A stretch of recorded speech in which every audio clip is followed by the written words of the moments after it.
Olá, sou a Mariana Alvim, bem-vindos ao Vale a Pena, o meu podcast onde conhecemos as pessoas enquanto leitores, com o apoio da WUC, a maior livraria online portuguesa. Fiquem por aí, vale a pena. Hoje tenho com muito gosto a Paula Lobo Antunes, que adora tosta de queijo e café. Bom, para começar. Sim, pode ser. É verdade. Corrige se há alguma informação. Eu não vou corrigir de todo. É acumuladora de livros, mais depressa se livra de roupa e sapatos. Ótima aluna, é um asno de desporto, sobretudo no basquete. Uma vez uma amiga pôs-te a sangrar do nariz e ficou tão aflita que começou a chorar. Só que então aqui quem a consolava quem? Tu, Paula, a sangrar do nariz é consolava-se a tua amiga. Não, melhor do que isso nem era eu, era a minha mãe. Foi provavelmente das únicas vezes que a minha mãe veio ver um jogo de basquete e eu estava a jogar contra a minha melhor amiga, a Raquel, que te entregou exato. Para esta introdução. E então eu nesse ano tinha mudado de escola, então ficámos rivais, e ela realmente sim deu-me uma pera no nariz. Sem querer. Estava a defender em basquete, pronto, era assim. E é raro, por acaso é raro, era raro e é raro sangrar do nariz, mas a melhor coisa foi a minha mãe a consolar ela em vez de mim, quer dizer. É que a Raquel não se lembra assim, a Raquel diz que foi. Exato, porque ela estava a elogiar, não é? Não, sim, ela estava completamente, aflita. ela tremia e super aflita. Claro. E eu assim, mas sou eu que estou a sangrar, calma, jovem. Não, então olha, ela romanceou e pôs a coisa como eu magoei-a e ela que me consolava a mim porque eu chorava. Eu também consolava, só que eu estava interessada era para voltar ao jogo. Achas? Claro, eu sou um bocadinho, eu tenho mal a perder. Estamos já a conhecer-te. Quando isto lá está, já sabes que foi a Raquel que te entregou, portanto isto são recordações da Raquel. Quando bebiam shots, o B-52, que eu lembro-me que herdia por cima, depois tinhas que chupar o limão. Não, esse era o outro, esse era o Kalashnikov. Pois era, então vá. Estás a confundir os teus shots. O B-52 tinha Baileys, depois licor de café e em cima absinto. E depois acendia-se com o isqueiro e tinhas que pôr a palhinha e tinhas que beber muito rápido, senão a palhinha derretia. Mas o que a Raquel me contou foi que quando tu percebias que já estavas alcoolicamente bem disposta, digamos assim, que fingias que bebias pela palhinha, mas paravas. Completamente. Mas isso claro, mas eu sou responsável. Não, mas era ótimo porque nós partilhávamos palhinha no mesmo shot glass, não é? Já agora para não ser, não estarmos aí completamente aos caídos, mas então punhamos a palhinha juntas no mesmo e isso era a certo ponto da noite e então eu fingia que bebia e ela acabava por beber tudo. Ela tem mais resistência. Adoras fazer partidas, aliás, a Raquel e tu colecionam fotografias uma da outra, sentadas no trono, para aí desde os 12 anos. E não tens medo da internet? É que aos 12 não havia, mas agora já. Mas também não há nada de mais para ver, mas sim, nós fazíamos isso, mas era ainda por cima com aquelas máquinas descartáveis, depois de uma pessoa tinha que imprimir as fotos. Iam lojas diferentes ou sempre à mesma? Não, íamos variando, claro. Era daquelas partidas, mas isso depois foi prolongando. Até com o Jorge também tenho assim umas.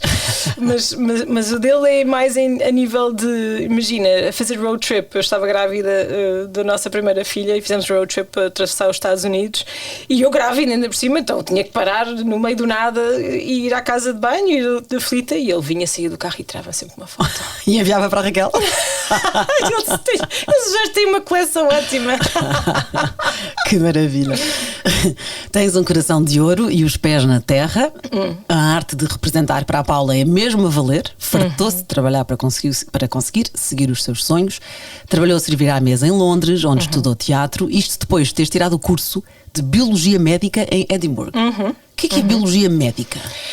Bom, basicamente são áreas de ciência que serviam como base para depois ir fazer medicina nos Estados Unidos, que era como funcionava, e funciona, que é fazer um pre-med. Nos Estados Unidos fazes college e depois vai-se para a faculdade ou para se especializar, seja em medicina.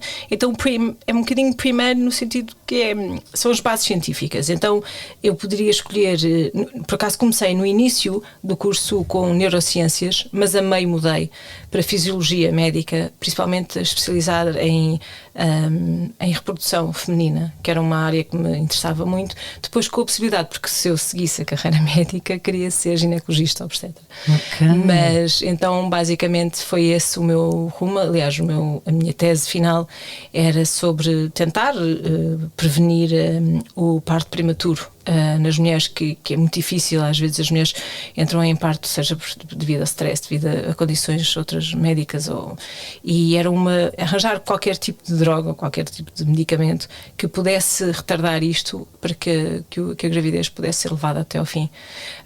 Conseguimos um estudo bastante interessante e com um início, e foi publicado num journal com a minha coordenadora, mas pronto, isso depois ficou para trás. Decidiste seguir os teus sonhos? Sim. Pai e mãe, não vou ser médica, vou ser atriz. Sim, foi um bocado assim. Resumindo. Mas foi basicamente foi isso. Mas eu adorei o meu curso, fez todo o sentido. Na altura deu-me muita disciplina, deu-me muito conhecimento e faz parte de quem eu sou. Por isso acho que tenho sempre essa fascinação também pela medicina e por esse lado. Mas pronto, acho que tive que ficar por ali. Sim, eu acrescentei esta parte porque não é ainda enquanto leitora, mas eu não conhecia essa tua faceta e lá está, e faz parte de ti também. Até também justifica aqui alguns livros que já lá vamos. E para acabar aqui, o teu perfil é tão generosa que a casa que comprou antes de se tornar a sua emprestou-a a 15 ucranianos para refúgio durante meses e com quem ainda hoje mantens uma relação de amizade. É verdade, eram 18. Who's counting? Eu não. Mas bom, a atriz muitos conhecem e coração grande. Hoje então vamos conhecer a Paula enquanto leitora. Andas sempre de livro ou Kindle atrás? Ando e pronto, e telemóvel também, que também serve. Até tenho alguns livros no telemóvel. Ou às vezes hoje em dia guiões que são mandados também no telemóvel. Mas estou a ficar com dificuldade em ler. Os meus olhos não estão a colaborar comigo, não estou a perceber. Óculos, daí eu estar aqui. Exato, eu não vou dizer isso. Vou dizer, desculpa, dizer. Exato, obrigada, Mariana. Então, de repente, tenho dificuldade. Então, já tive que, infelizmente, aumentar o fonte no telemóvel. Eu estava a resistir, mas já tive que aumentar. Mas arranjaste uma solução. Arranjei o Kindle, é ótimo. Pois. E os óculos também. Com os 2 dedinhos, estica-se as letras. Exatamente.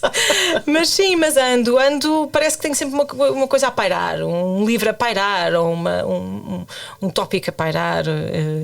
Gosto de que me acompanhe. Não gosto de ser aquela pessoa que tem tempos mortos e vai ao telemóvel jogar num jogo, ou vai fazer. Os jogos máximos que eu faço imagina, faço o Wordle, faço as palavras cruzadas do New York Times, mas de resto faço com a minha irmã todos os dias o Wordle e o outro que é o Connection, e nós mandamos uma à outra e ver quem é que conseguiu a melhor pontuação. O Wordle ia para juntar aqui com letras juntas palavras? Não, tem que fazer uma palavra de 5 letras. Ok. Portanto, e pronto, e depois o Kindle, que é muito prático. Não é? Hoje em dia, em vez de estar a andar com os livros atrás, apesar de que eu hoje quase que trouxe uma mini biblioteca, só por acaso de eu me esquecer de alguma coisa, mas sim, eu acho que também faz parte do trabalho como atriz. Quando eu entrei para o meu curso de teatro, tínhamos só 2 requisitos como livros, que era as obras completas de Shakespeare e a Bíblia. Uau. Do King James, que foi escrita em 16, no século XVII, no 1600, e por causa da forma como estava escrita, não é? Era o verso, e basicamente nós tínhamos que aprender a falar em verso, que é quase. Então, como eu tirei o curso de teatro em Londres, qualquer ator com essa formação terá que declamar ou falar ou dizer Shakespeare dessa forma, e então eram os únicos livros que por acaso eram requisitados, e sinto sempre que a pesquisa do ator é constante, não para, está sempre, mesmo se posso não ter um projeto agora neste momento, ou mesmo que tenho sempre algum livro ou alguma coisa que me estimula a criatividade, que me dá algumas dicas de como entrar em certas personagens, e pronto, é como um alimento. É como se fosses médica, estarias também sempre a estudar. Completamente. E é engraçado isso, porque eu às vezes penso, por causa de um dos livros que eu por acaso te mencionei, que tu eventualmente irás dizer os livros que eu mencionei, mas é engraçado pensar como é a técnica do ator, como há várias técnicas diferentes, quase como uma ciência.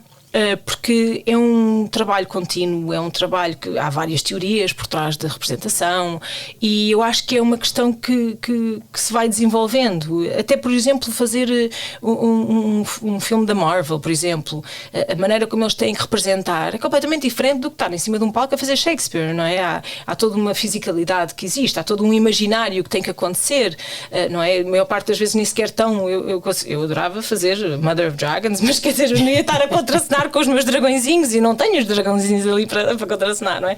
Isto é tudo um grande desenvolvimento da arte que é de representar. E tu depois, aliás, um dos livros que fala sobre isso, já lá vamos também. Dizes tu que o teu autor favorito é Shakespeare. Foi aí, eu já o conheces antes? Sempre. Já conhecia porque... Pronto, para quem não sabe, o meu a crescer, eu andei numa escola inglesa, portanto já fazia parte dos requisitos dos livros que nós tínhamos que ler. Shakespeare já foi dos primeiros, na quinta classe, ou não sei como é que se diz. Primeiro ano, quinto ano, desculpa. Quinto ano, já tínhamos que ler Romeo and Juliet, por isso já fazia parte do... Acaba mal. Acaba mal. Acaba muito mal. Spoiler alert. É verdade. Mas não deixamos de ver. Mas não deixamos de ver. Como é que acaba mal outra vez. É um bocado como as crianças que adoram ler o mesmo livro várias vezes, porque já sabem como é que vai acabar, mas mesmo assim querem ler e querem ver. Mas sim, então o Shakespeare foi sempre uma grande paixão que eu tive. Acho que também foi incutido também pela minha mãe, e eu lembro de ir ao cinema ver filmes do Laurence Olivier em Shakespeare, o Hamlet, e isso já era uma questão também lá de família, que nós já tínhamos um bocado isso instituído, e então o Shakespeare é realmente um gênio. E quando o Shakespeare in Love, quando foi escrito pelo Tom Stoppard, que é também um dramaturgo também incrível, e como ele conseguiu conciliar aquilo tudo, é quase um universo que pode ser equiparável ao Star Wars. Como é que conseguem criar estes universos, não é? Com estas histórias, ainda para mais na altura que foi, e para mim isso é fascinante. Por isso, sim, Shakespeare é my bestie. O favorito. Entretanto, aqui tem graça porque vamos aos livros que a Paula escolheu, mas houve um que tu falaste na passagem, quando eu te perguntei do Guilty Pleasure, e tu falaste num livro, eu fui investigar, não conhecia, e só digo que já estou a torná-lo também um dos principais nesta conversa, porque fiquei cheio de vontade de o ler. Parece autoajuda, que não é o meu género, e tu defendes que não é autoajuda, e de facto não é mais do que isso, não é? Conta lá. As 4 verdades. As 4 verdades. De Dom Miguel Ruiz. Sim, foi um livro que eu passei. Foi uma altura da minha vida que não estava muito bem, se calhar, não sei, estava deprimida, estava sem respostas, sem rumo, e eu estava a ficar com a minha irmã, e a minha irmã João, ela vive nos Estados Unidos, e ela devora livros, mas ela devora livros tipo diariamente. Ela consegue estar a ler não sei quantos livros ao mesmo tempo, a ver televisão e estar a cozinhar para os filhos. Bem, ela é mesmo ela tem uma capacidade, e ela tinha este livro lá em casa, e eu estava a ficar com ela, e ela: toma, tens que ler isto. E eu: João, achas que eu agora vou ler uma coisa destas? Não sei o quê, não tenho gozo nenhum, nem não tenho interesse nenhum. E realmente ela deu-me, e eu, passado uma hora, já tinha acabado. Mas ele é pequenino, é bem giro. Ele é pequenino, é muito fácil de ler, tem exemplos, porque são 4, basicamente, como eu diria, quase 4 mandamentos. Não é? E os mandamentos em português, pronto, tens aí escrito, não tens? Mas tenho. Então diz lá quais são os 4 mandamentos. Então, as 4 verdades, que é as mesmo 4 verdades, título, desculpa, exatamente. Sim, mas parece mandamentos. Pois, porque em inglês é agreements, não é? Eu não chamo isso de verdades, eu acho que é acordos. Consigo próprio. São acordos que tu tens que ter, mas aqui vai dar sempre contigo. É com os outros, sim, mas a questão é contigo, porque tu não és responsável pelo que as outras pessoas te dizem. Isto é uma das coisas que diz, que é não levar nada, aqui diz don't take anything personally, que é não levar nada a peito. É a primeira verdade. Porque não é sobre ti, é sobre o que a pessoa quer dizer a ti. Mas pronto, vai, continua. Não, mas eu quero que tu fales. Então, a primeira verdade, vai perceber que todas as palavras que diz têm um enorme impacto e dirá apenas as palavras certas. E lá está, exatamente. E em inglês é be impeccable with your word, que é ter muito cuidado com as palavras que se usa, porque é o poder da palavra. que nós estávamos a dizer. E há pouco estavas a contar isso, uma história que a agressão verbal é tão grave. É tão violenta, é muito violenta. Há um exemplo no livro, por acaso, que é engraçado, e isso eu identifico muito com isso, que é, mas eu na altura quando li não era mãe, mas por exemplo, uma mãe chega à casa muito cansada, está exausta, tem dor de cabeça, e a filha de 6 anos está excitada e contente por ver a mãe, que já não via a mãe o dia todo, e começa a cantar. A mãe está tão cansada, com dor de cabeça, e manda a filha calar. Não cantes, cala-te. E aí essa filha provavelmente nunca mais cantará. E é o poder que uma mãe tem numa criança. E coitada, estão as duas certas. Eu não estou a defender nem a mãe nem a filha. Mas, e eu própria também, volta e meia, eu olho para as minhas filhas e só me apetece... Eu falo para mim, uma vez eu lembro-me que o meu irmão, que não tem filhos, disse: Mariana, tens noção como tu falaste com o teu mais novo? Porque eu estava, imagina, os mais velhos a discutir. Exato, eu, sim. De repente, vezes? O outro a tocar piano, que não toca, tanto barulho, e às vezes foi: para, só favor! Sim, e ele para, de olhos muito abertos, coitadinho. Exato. E foi violência. Foi verbal, foi uma agressão. Foi uma agressão verbal. Exatamente. E eu fiquei triste porque fui chamada a atenção, e ainda bem, não é? Sim. Mas não terá sido a primeira, se calhar, nem a última vez que isto aconteceu. Sim, não é? Nós também. E depois, como é que a gente pode remediar isso? Eu acho. É muito. Pronto. É eu tentar fazer o. Depois há um que é o tentar fazer o seu melhor. Que isso é também um dos. Mas pronto, eu já estou a saltar para os outros. Mas isto estávamos no poder da palavra. Então, pronto, o poder da palavra, que é a primeira verdade. A segunda é: aprenderá a ficar imune aos sentimentos negativos das pessoas com quem se dá. Exatamente, mas isso aqui em inglês que diz don't take anything personally. Lá está, que é o que as pessoas se dizem. Que vai de encontro daquilo das palavras que as pessoas te dizem. Pois é. Eles são um complemento um do outro, não é? Se uma pessoa, tanto vale uma crítica boa como uma crítica má. O peso, infelizmente, à partida parece não ser o mesmo, mas se calhar até é, não é? Porque a tua verdade é que tem que contar. Como é que tu sentiste? Como é que tu... como é que te entrou? Como é que... Exatamente. Por isso é um bocado... Pronto, é um bocado sobre ti. É tudo, totalmente. Mas... E que depois vem em conta com o outro. Mas é em nós que começa, não é? Como aquela história antes de amar os outros, tens que amar a ti, não é? Para depois então conseguires. Então é como nos aviões: primeiro põe a máscara de oxigênio a ti, depois ao teu filho. Olha, boa, exatamente, boa analogia. Terceira verdade: passará a saber exatamente o que pretende dos outros e o que os outros esperam de si. Última verdade: aprenderá a dar o seu melhor. Sempre. Isto faz-me lembrar um bocadinho do Yoda. Não é o try, there's no trying, there's do or do not. E é um bocado do or do not, é um bocado do your best. Porque se não vais fazer, se não te vais entregar, se não vais fazer, então, olha, se calhar não fazes. Boa. Eu quando fui procurar este livro, que não conhecia, fiquei com vontade, As 4 Verdades, porque dizia, tanto estas 4 verdades que agora resumimos, não é? Ele começa a descrição deste livro, que é maravilhosa. Quando acabar de ler este livro, verá que o universo vai continuar na mesma. Haverá injustiça, dor, sofrimento, como sempre houve. E também céu, estrelas e amor e felicidade. O seu mundo, porém, nunca mais será o mesmo. Pronto. As 4 verdades vão crescer dentro de si, criar raízes e ficar na memória.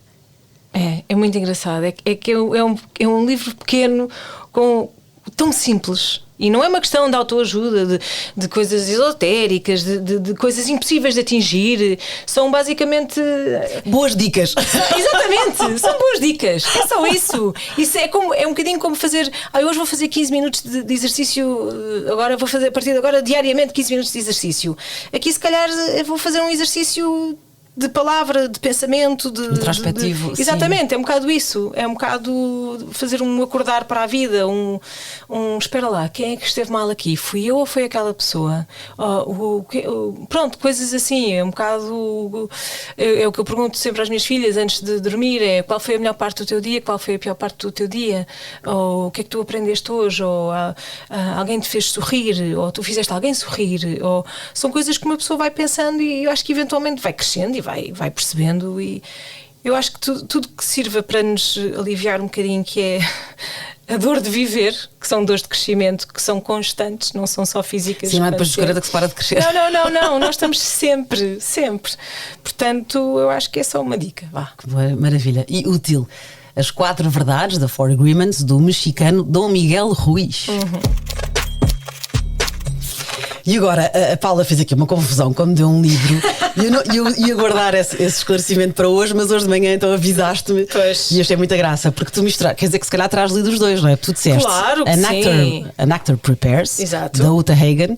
E na verdade a Uta Hagen escreveu o Respect for Acting. Exatamente. E o An Actor Prepares é do Konstantin Stanislavski. Exatamente, Stanislavski, que é o grande mestre, o grande de representação. Mas sim, realmente também são livros absolutamente essenciais para qualquer ator. A questão é que a Uta Hagen é uma discípula do method acting, que é como se chama o sistema, ou o método, como se diz, do Stanislavski, e ele escreveu este Actors Prepare, que por acaso o meu pai me ofereceu quando eu entrei para o curso de teatro, apesar de que ele não estava muito convencido de que eu ia ser atriz. Tens largado a medicina. Estava um bocadinho na dúvida, mas e basicamente a verdade é o método por trás é muito parecido, e então daí eu ter baralhado, juntado os dois. Além de que eu sou disléxica, por isso não, mas sou.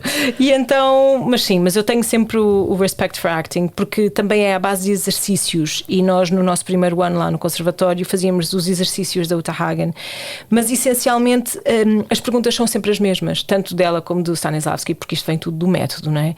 E ela tem 9 perguntas que se tem que fazer como ator, que são muito simples, mas é quem eu sou, que horas são, onde é que eu estou, o que é que me rodeia, quais são as circunstâncias à minha volta, que relações é que eu tenho com quem tenho, isto é, com as personagens que me rodeiam, o que é que eu quero, o que é que está no meu caminho para atingir aquilo que eu quero, o que é que eu tenho de fazer para conseguir aquilo que eu quero, basicamente.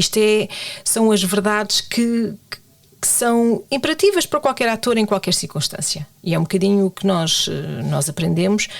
E o Stanislavski dizia uma coisa, que representação era, eu vou dizer em inglês e depois tu podes traduzir. Living truthfully under imaginary circumstances, que é viver verdadeiramente em circunstâncias imaginárias. Vês como não precisaste de mim. Pronto. Portanto, e é um bocado isso, é a procura da verdade. E como é que se atinge essa procura e essa verdade? E eu já ofereci este livro a vários atores, jovens atores, com quem eu já tenho estado a trabalhar, porque acho que é mesmo acho que ajuda às vezes a perceber coisas que se calhar a gente não percebe, tipo como atingir certos estados. Ela diz uma coisa muito engraçada, que é, até aos 18 anos nós já temos uma biblioteca de emoções completas, mas não quer dizer que eu saiba o que é que significa matar uma pessoa, não é?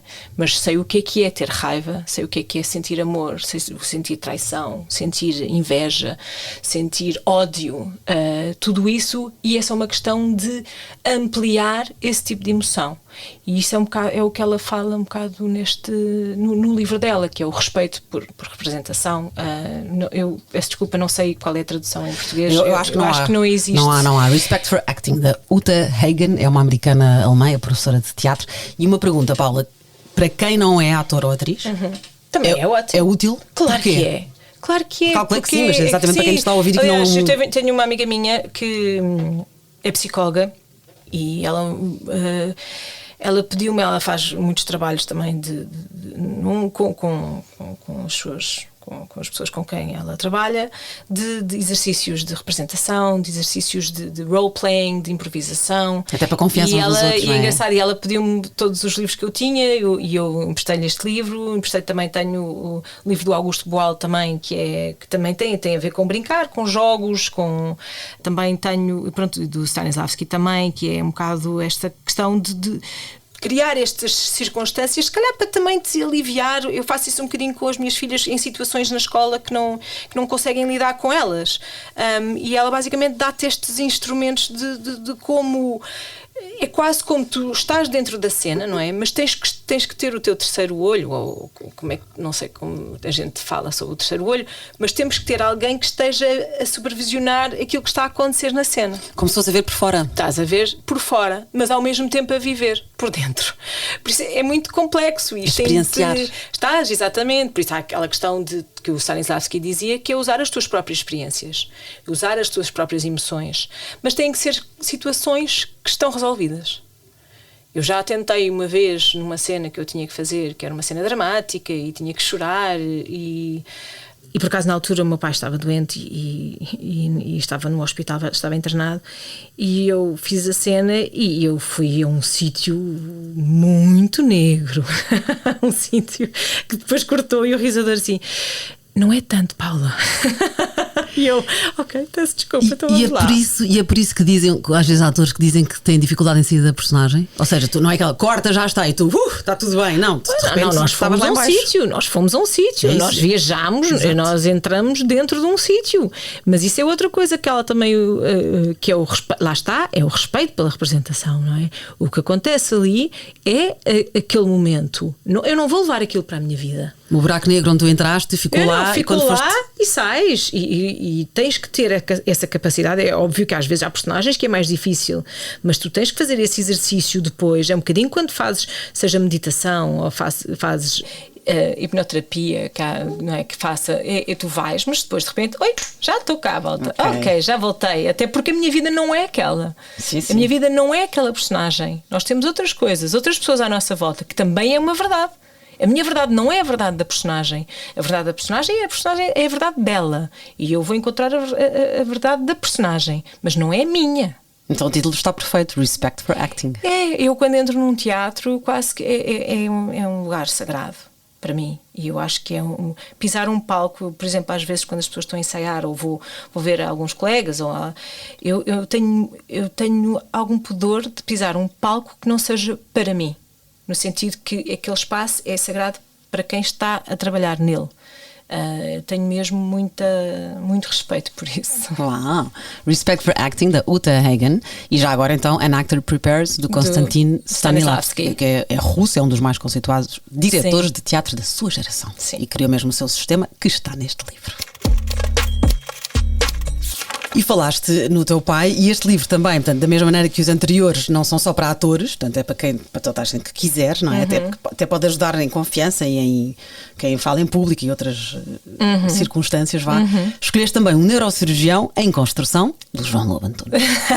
Sim, achei que, pronto, voltando atrás um bocado ao meu passado e da minha educação, que obviamente eu principalmente li muita literatura em inglês, leio em português, leio episódios que tenho de séries ou de novelas ou de filmes que faço, mas essencialmente a minha base literária é inglesa, e achei por bem trazer um livro do meu pai que é uma autobiografia. Até, nem sequer mas é uma autobiografia que ele decidiu escrever no partir do momento em que percebeu e que lhe disseram que ele estava doente. E então ele foi um bocadinho contra o relógio a escrever este livro, mas que tem tudo o que é essencial. Basicamente é a história dele, de como ele cresceu desde pequenino, como é que cresceu, e depois finalmente ir para os Estados Unidos, acabar a sua formação como médico. Ele casa-se com a minha mãe, ainda estão cá em Portugal durante um tempo, e depois eventualmente ele tem uma proposta para ir para os Estados Unidos, e a minha mãe também, que a minha mãe também é médica, e lá foram eles, e foi lá que eu nasci. E ele fala depois da sua experiência comparativamente em Portugal como médico, e depois também em Nova Iorque, também como neurocirurgião, e acaba quando ele volta para Portugal.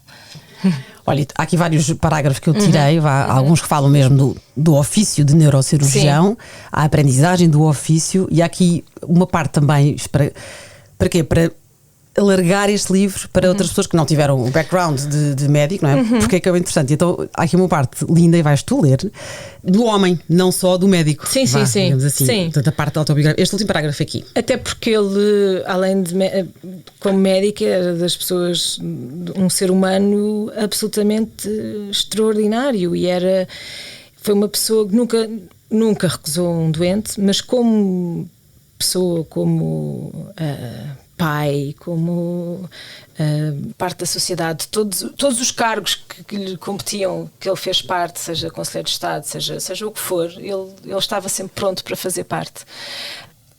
Na véspera da minha partida para Nova Iorque, despedi-me de Lisboa, que inesperadamente se iluminara de um sol radioso, no meu Fiat 600. Deambulei pela Baixa Pombalina, subi aos vértices do triângulo que domina a cidade, o castelo, o Largo de São Pedro de Alcântara e o cimo do Parque Eduardo VII. Enchi-me de Lisboa, como a ávida esponja, ou como um dromedário que bebe litros de água porque suspeita que a viagem será longa. A verdade é que nunca mais olhei Lisboa com um olhar tão profundo e a apertei num abraço tão cerrado e amplo como nessa tarde. É bonito. É. E acrescento aqui um parente, só que disseste antes, que a tua amiga Raquel, a tua soul sister Raquel, que muito te elogiou e com quem eu às tantas já dizia: tens que vir a Portugal para eu para conhecer. Fiquei, eu quero. Mas também a Raquel elogiou muito o teu pai. Sim. Nesta conversa que tivemos sobre ti. Vá. Sim. Quer dizer, ela, como própria disse, né, é a minha irmã do coração. Ela também fazia parte da minha família e o meu pai era como se também fosse um pai emprestado para ela, que foi. Pronto, que faz sentido, não é? E ele também, sendo sempre uma pessoa muito generosa, sempre que ele ia para Nova Iorque, ele encontrava-se com ela, jantava com ela e era assim uma relação, não é? Especial. E é bom ter uma amizade ela é como uma irmã emprestada, uma irmã de todas as minhas irmãs, porque eu tenho 4 irmãs, não é? Mais uma, está ótimo. Só mulheres da tua vida. Exato. Eu sou homens, eu é irmãos, filhos, rapazes, tu é filhas e irmãs. Filhas, exatamente. Eu acho que não ia. Eu, se eu tivesse filhos, eu não ia saber lidar. Acho que não. Eu digo mesmo das filhas. Muito bom. O neurocirurgião em construção, João Lobo Antunes. Agora vamos para a ficção. In Cold Blood, a sangue frio, a tradução de Truman Capote. Sim. Eu realmente não sei porque é que eu escolhi este livro, ou se calhar sei o que é que na altura, quando foi escrito, foi das primeiras obras que era uma mistura entre um livro de literatura, mas com uma investigação criminal ao mesmo tempo. O próprio considera-o não ficção. Exatamente. Ele investigou durante 6 anos. Exatamente. Foi uma questão assim que foi em conjunto. Aliás, apesar de que há pessoas que dizem que há uns diálogos inventados por ele, mas pronto, independentemente disso, este livro eventualmente também foi banido nos Estados Unidos por causa da violência, mas depois já voltou outra vez a ser parte dos currículos de leitura na escola. Mas eu gosto muito de fatos reais.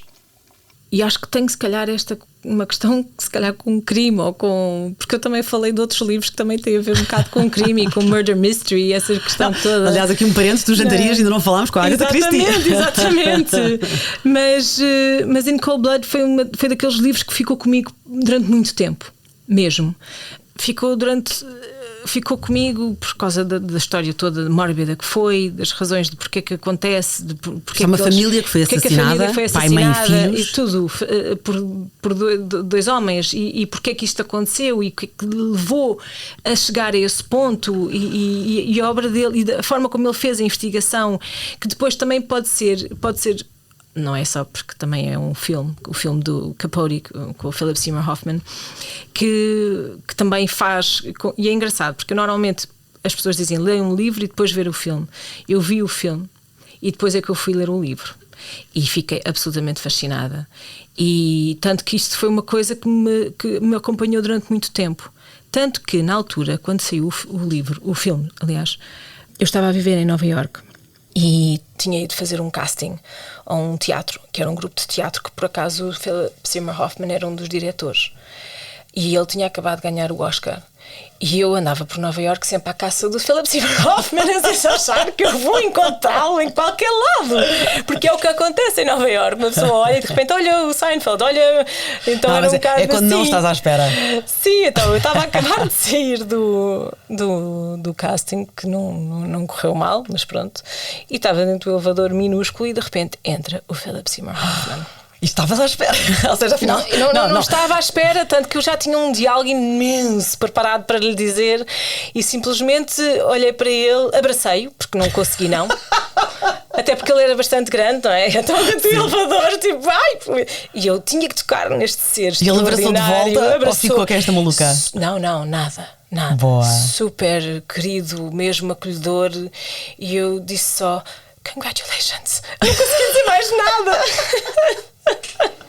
E depois, quando eu saio, vou para a entrada do teatro, para o foyer, onde estão todos os atores à espera para entrar para o casting, e uma amiga minha estava lá, tu nem vais acreditar, quem acabou de aparecer foi o Philip Seymour Hoffman, e ele disse muita merda a todos vocês, claro. break a leg. E eu assim, não, tu não sonhas, eu acabei de estar no elevador com ele, ok?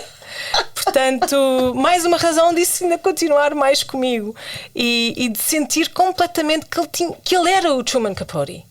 Ele fez um trabalho que, para mim, eu acreditei piamente que ele era o Truman Capote. Então, quando eu estava a ler o livro, In Cold Blood, eu imaginava o Philip Seymour Hoffman, claro, mesmo a fazer as entrevistas, e eu adorei esse lá está, como estava a dizer, que gostava de ter uma coisa a pairar, uma coisa que esteja sempre, que me faça pensar, que me faça perceber mais ou menos as coisas, como é que funciona, como é que as mentes das pessoas funcionam. Isto é tudo alimento que depois eu posso usar depois no futuro. E realmente a questão de ser uma história verídica, a questão de ser tão audaz na altura, porque foi audaz o que ele fez, de ir às prisões, de entrevistar, não é? Ele viveu mais de um ano na Terra onde aconteceu este crime. Sim. E conviveu com os 2 assassinos.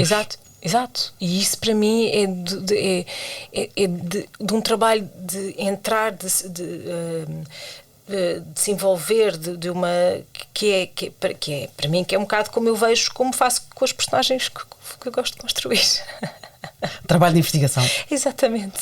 A sangue frio, In Cold Blood, Truman Capote. Ele que levou 6 anos a escrever este livro e teve a ajuda da vizinha e grande amiga Harper Lee, que escreveu To Kill a Mockingbird. Trouxeste também? O To Kill a Mockingbird, fica aqui só um parênteses, é o Mataram a Cotovia, que também é um clássico. E aliás, este Mockingbird tem uma personagem inspirada no Truman Capote.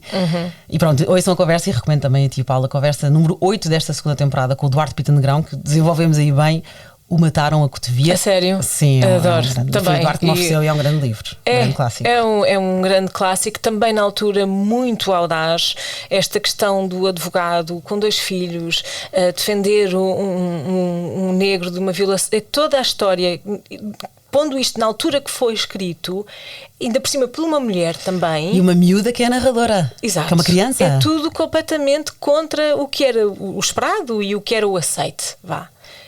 Portanto, daí eu gosto, eu ando sempre com os dois assim, de mão em mão. Mão em mão, boa, Mataram a Cotovia e a Sangue Frio. E vamos então para o último de ficção. Este, a Rita da Nova trouxe para a conversa, foi o número 28 também desta temporada. Hello Beautiful, já está traduzido. Olá Linda, da Ana Napolitano. Exatamente. Basicamente, a minha irmã mais velha, a Margarida, ela faz parte de um book club. Eu não faço parte de um book club.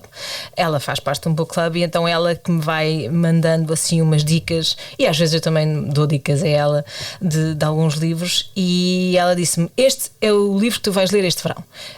Eu infelizmente gostava de ter mais tempo para ler, mas como tenho 2 crianças pequenas, uma com 3 anos, outra com 10 anos, além depois de episódios e de teatro e de peças, que é o que eu mais gosto de ler também, o meu tempo de leitura fica um bocadinho reduzido. Mas ela disse, ela conseguiu-me convencer com o facto que foi: viste a lista do Barack Obama? Está lá este livro, ele recomendou. Tens que ler. Começou no Book Club da Oprah Winfrey. Exatamente, foi o número 100, foi a escolha número 100. Exato. E depois, este verão, o Barack Obama faz sempre uma lista de livros e também uma lista de música. E este livro estava na lista do Barack Obama, e eu disse assim: pronto, está bem, então vou já comprar. E eu comprei e li. Eu escolhi esse livro porque foi o último que eu li. E realmente é muito comovente, e percebo porque é que a minha irmã quis muito que eu lesse.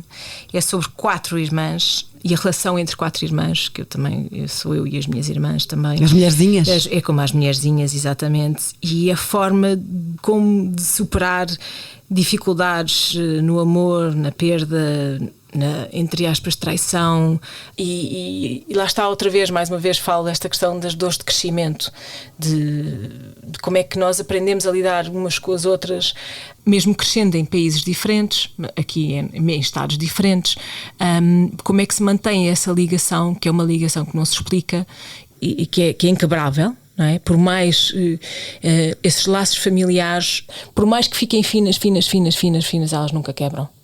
Pode-se não voltar a tocar nesses laços ou nesse fio, mas ele está lá.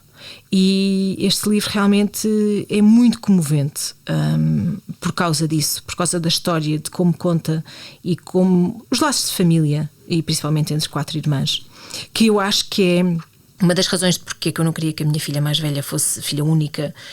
É o facto que a ligação entre os irmãos, irmãs, os filhos, acaba por ser mais forte do que a ligação com os pais, mesmo que não se deem, porque eventualmente a ordem natural da coisa, da vida, seria: os pais vão-se embora, mas os irmãos ficam, e os irmãos é que têm que depois eventualmente tomar conta dos pais, ou não.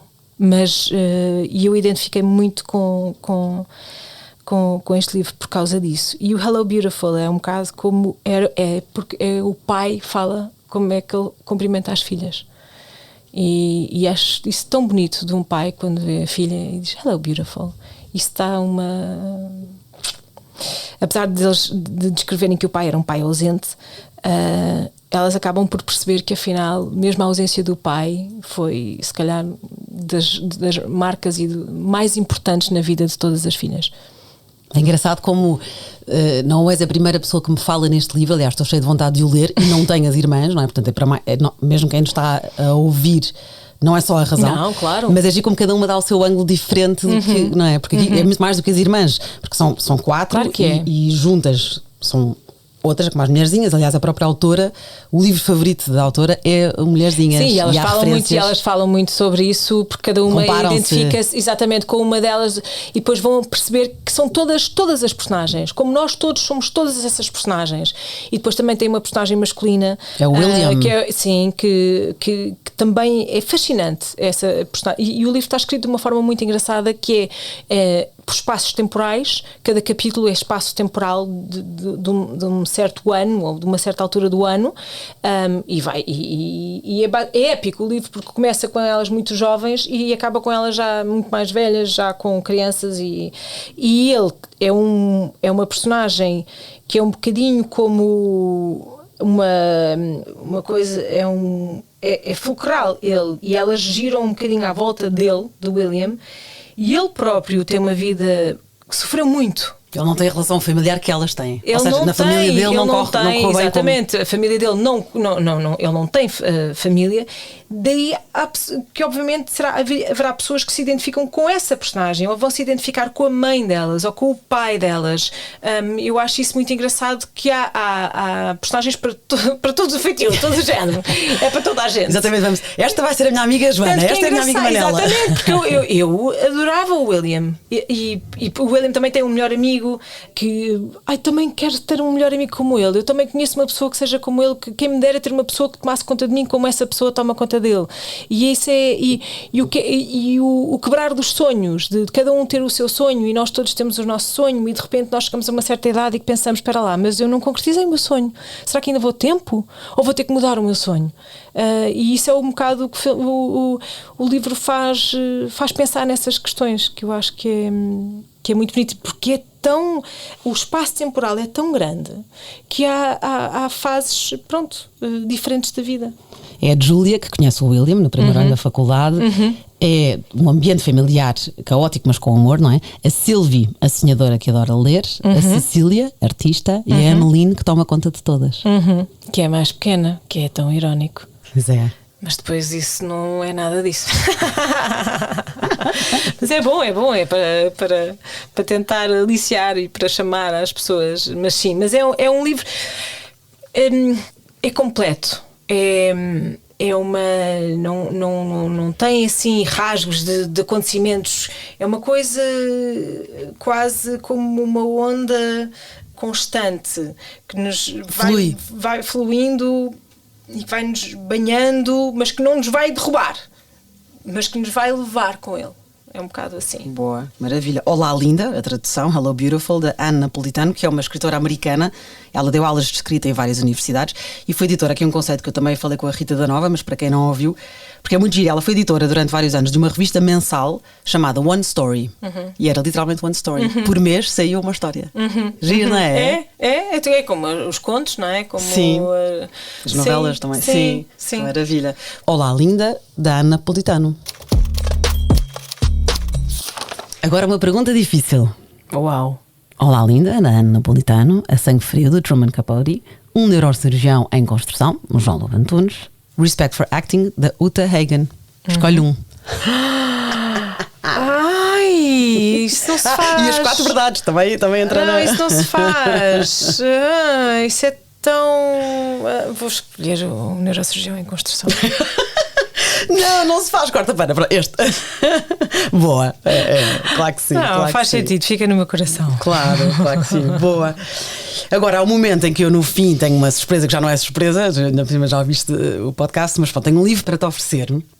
Tinha pensado também noutro, mas eu, agora, sobretudo depois desta conversa, tenho que te dar. Se já tiveres, não faz mal, tenho um plano B.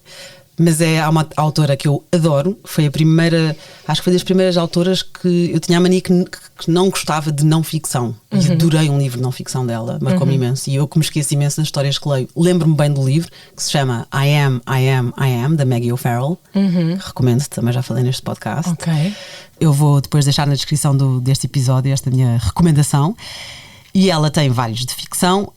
E não sei, já não é o último dela, mas até foi premiado, o Hamnet. Da Mary. Tens? Estás a rir porquê? Tens? Não, porque eu vou para Londres para a semana e eu vou ver a peça. A sério? Sim! Então pronto, não é spoiler, é a premissa. O Hamlet era um filme de Shakespeare. Sim. Pronto. E então eu vou agora para Londres este fim de semana e já tenho bilhetes para ir ver o Hamlet. Então não vais ler o livro porque já vais. Olha, tu mal Truman Capote que vais. Primeiro viste o filme e depois foste ao livro. Então acertei. O livro em cheio. É maravilhoso. Tu acertaste em cheio. Que bom. É o filho de Shakespeare. Vês, pronto, vês. Está tudo, vês. O universo está todo ligado. Máximo. Ai, isso é tão... Olha, obrigada. Recomendo a quem está a ouvir. Isso é tão engraçado. E não ontem estava a ler sobre isso. O teatro vai-te contar. Não, mas o teatro não te vai fazer sentir o que o livro fez sentir.